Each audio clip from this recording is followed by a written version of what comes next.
rikëthyet në kuzhinë, po vazhdojmë të përgatisim recetat tona, do të tregojmë tani se si të përgatisni një supë me këtë lakrën e kuqe, do t'i tregojmë fillimisht produktet, do t'i lexojmë së bashku. Çfarë ju duhet për përgatitjen e një supe të shpejtë, të thjeshtë, të shijshme, të shëndetshme. Regjia na ndihmon me produktet. Albana po bën gati lakrën, duke e prerë atë në copëza më të vogla. Duke e mbështjell si sallata. Duke mbështjell gjethen. Në mënyrë e grirë në copëza cilindrike ose role. Po, t'i tregojmë pak nëse kemi recetën e shkruar dhe të fillojmë nga puna. Supë me patate dhe lakër të kuqe. Pra, 400 gram lakër të kuqe, 2 patate mesatare, 1 qep e bardhë ose qep e kuqe, 2-3 lugë vaj ulliri ose gjalp, 1 litër lëng perimesh ose ujë, 200 ml pana për gatim, krip dhe piper për shije, pak uthull molle ose limon për ta freskuar dhe për t'i dhënë shije në fund supës. Atëherë, qepën, ose në rende, ose në blender.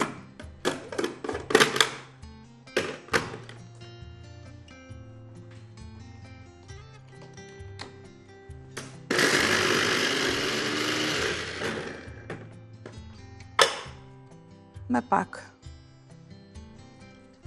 lëng mishi.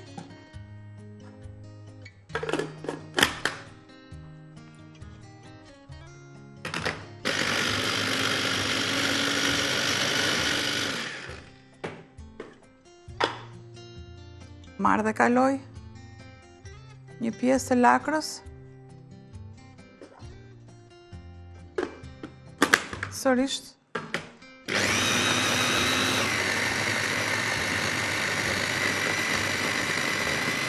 në blender.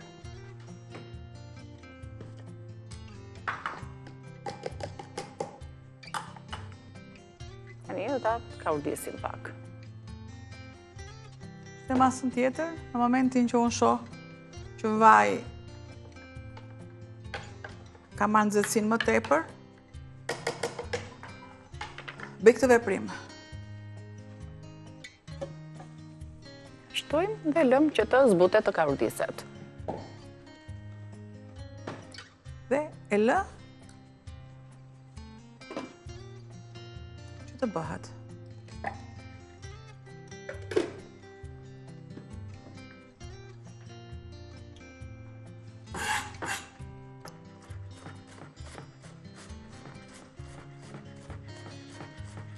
Pjesën tjetër të lakrës e kemi lakra për më kuqe vonë. nuk kërkon kaurdisje.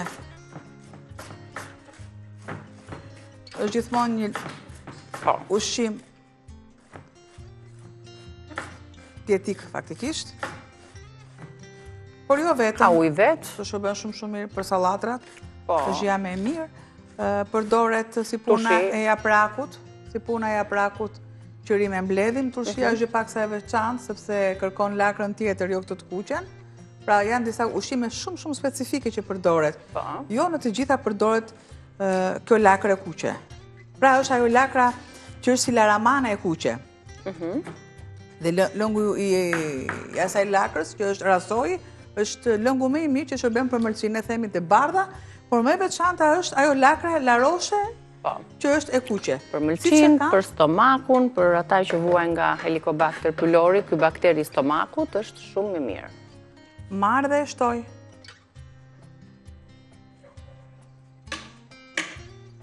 Fillon dhe ndryshon ngjyrë, jep një ngjyrë në lejla. Kur ne duam të lyejmë vezët, del ajo ngjyra boqella, siç e bën radhën e kaluar që ne i pam. Ngjyrë lila është, sepse ka marrë këtë lakër e kuqe, sepse ngjyra lila është e tillë. Ne themi lakër e kuqe, gjë që ka pigmentin boqell më shumë. E kuqja dhe boqelli japin një ngjyrë të tillë. Te pam edhe tek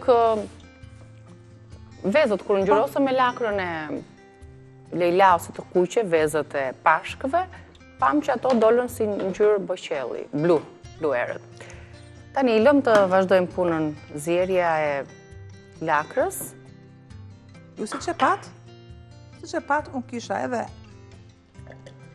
qepën e kisha brënda, në ujë të uj patateve. Të uj patateve kisha shtuar kripën, sikurse dhe uthullën. Gjë që do të thotë që unë sërish do të ashtoj uthullën ose limonin në fund fare për t'i dhënë atë shijen e veçantë. Ndihmojmë dhe me lëng, se ujë. Pra, bëj gjithë shka që të jetë më e shpejt dhe më e duhur. Sërisht,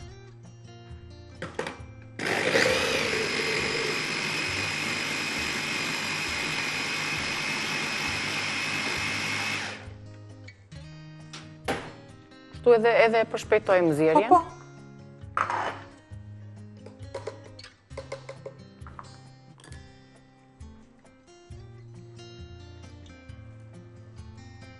Shtojmë dhe ja tek e shohim lakrën e kuqe dhe patatet. Një pjesë e lakrës është grirë në rende bashkë me qepën, pashtu dhe patate, një pjesë tjetër e lakrës është lënë në copza që të ndjehet shija e saj. Dihet që do të presim të zije vetëm pak patatja dhe pak të zbutet lakra, duke qenë se është një perime që konsumohet kështu, ka nevojë që të ketë zjerje të madhe. Masën e kripës, sikurse masën e piperit pakës.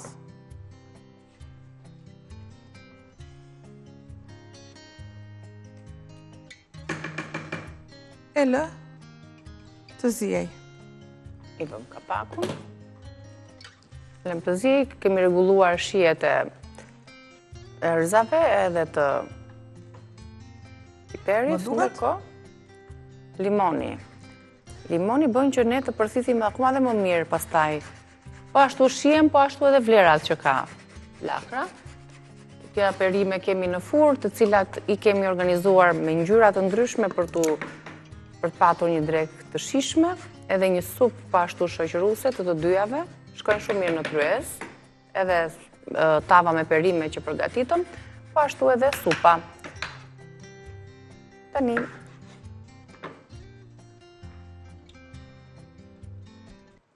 e ndihmojmë. Shtoj lëng limoni ose uthull, që ko kemi një ndrim direkt ndryshojnë ngjyra. Nga të ngjyrës. Se oksidohet.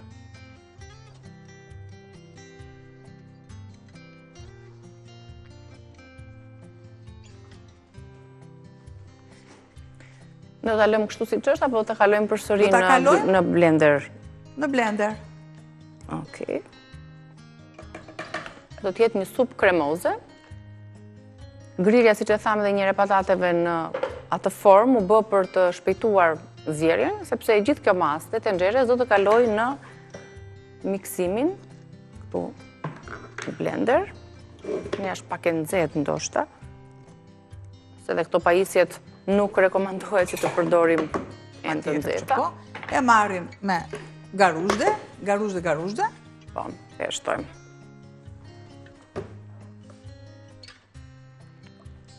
Ta shohim më mirë kështu. Aq, për një pjatë. Vetëm për një pjatë që të kesh edhe hapësirën. Atëherë mendoj se doli më shumë lëng, se në duhet të ketë edhe patatet, se lëm pak.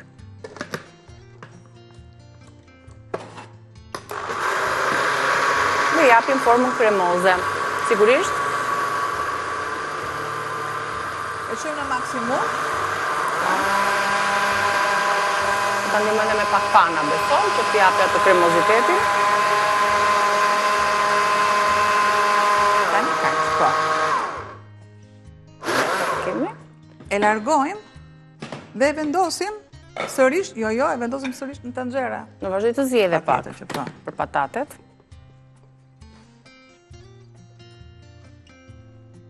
Sa po të fluskoj, do t'jetë gati për ta konsumuar.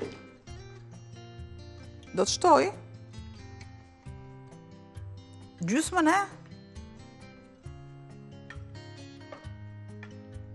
e panës.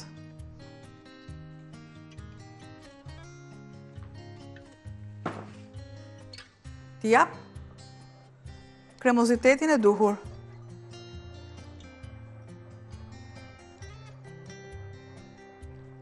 Tani ka marrë një ngjyrë shumë të bukur.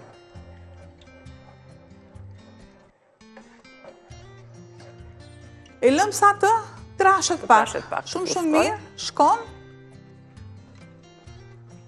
me bukë të thekur, në kubik, me chips, me patate që ne mund t'i bëjmë vetë shumë mirë, nuk harrojmë edhe tavën, sepse duhet jetë e lëngësh dhe jo e fatë. Tu kemi dhe farat e susamit, që ndoshta i ke menduar për t'i shtuar tek supa.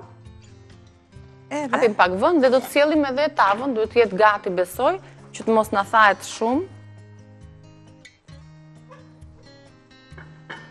Nga perimet që kemi vendosur, jo, po ka akoma më shumë lëngë, po e lëm edhe pak. Lëngjet e perimeve, pak ujë që i shtuam ne, që të mos thashe, servirim fillimisht supën dhe më pas marrim edhe tavën e perimeve. Lexojmë edhe njëherë produktet, edhe kombinimi i ngjyrave duket shumë bukur, siç e kemi thënë që ne i kushtojmë një rëndësi, sepse edhe pamja e pjatës flet edhe na josh më shumë për ta shijuar atë.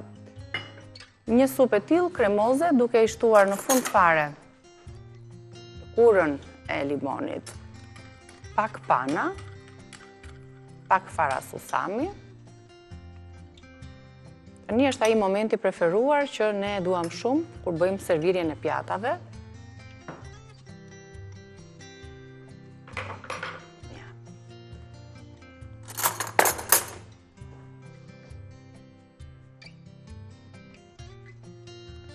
Aty pastaj kryejmë atë botën imagjinare, grafikun imagjinare.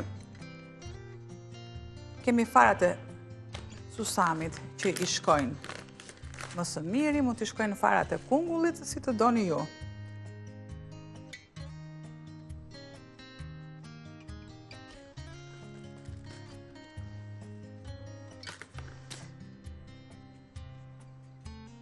Ja dhe shija që...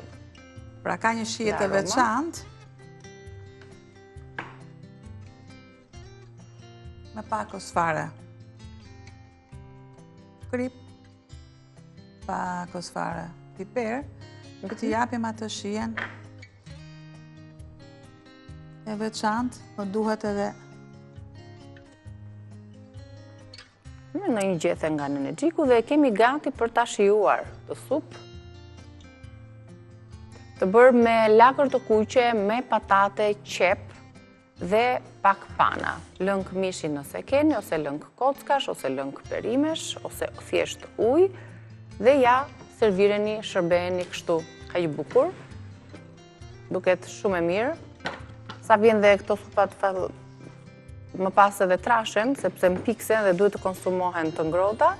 Kështu që keni në vëmendje këtë pjesë. Farat e susamit ose farat të tjera që ju keni në shtëpi ose që i dëshironi, edhe lëkurat e limonit gjithashtu. Të nisim me supën, drekën, pastaj kalojmë tek perimet. Në fund fare gjatë ditës do të konsumojmë ujë me nënë Xhik dhe me limon. Gjella gjithashtu është fantastike që mund të konsumohet edhe pret që të konsumohet edhe një ditë më pas, po ashtu dhe perimet që kanë plot ngjyra, shije, vitamina e shumë përfitime të tjera, të cilat mund të konsumohen edhe një ditë më pas, përveç se supës e cila mpikset ajo dhe do të konsumohet e ngrohtë. Perimet janë më të mira të konsumohen kur janë të ftohta. Mishi i vatët patjetër, kurse supa patjetër që kërkon që të ftohet, jo në frigorifer, por të ftohet në temperaturën e ambientit. Po. Ne përfunduam me punët e kuzhinës, të lumshin duart, e ke qarë sot tryezën, plot ngjyra, shije dhe shumë josh se tryeza jonë sot. Do të shihemi nesër, receta do t'i gjeni patjetër në kanalin tonë në YouTube, Reze Dielli, me emrat përkatës për secilën dhe me fotot që i qanë edhe fotot Albana. Sepse ditët tona duhet jenë të tilla. Me ngjyra. Me ngjyra duhet jetë edhe mendja, se pas pak do të flasim për mendjen tonë, mënyrën se si ka ca mistere ky efekti placebo. E ke dëgjuar këtë efekti placebo? Si është të shërosh me ilaç pa ilaç dikë dhe të ndihet sikur ka përmirësim, apo të bësh një injekcion diku në një të sëmur dhe ai mendon se i ke shtuar një ilaç, por ndërkohë aty s'ka patur asnjë gjë, po thjesht ajo ideja që ok, bëra ilaçin dhe u shërova.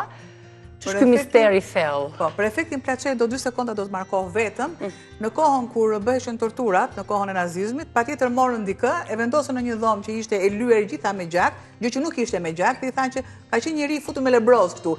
Ai që u fut brenda në ekzekutim nuk ekzekutuan, thjesht ai nga efekti placebo psoi dhe vdiq nga lebroza. Edhe shumë raste të tjera. I diskutojmë pas pak me psikologen Ema Bruci me cilën do të flasim edhe për ankthin.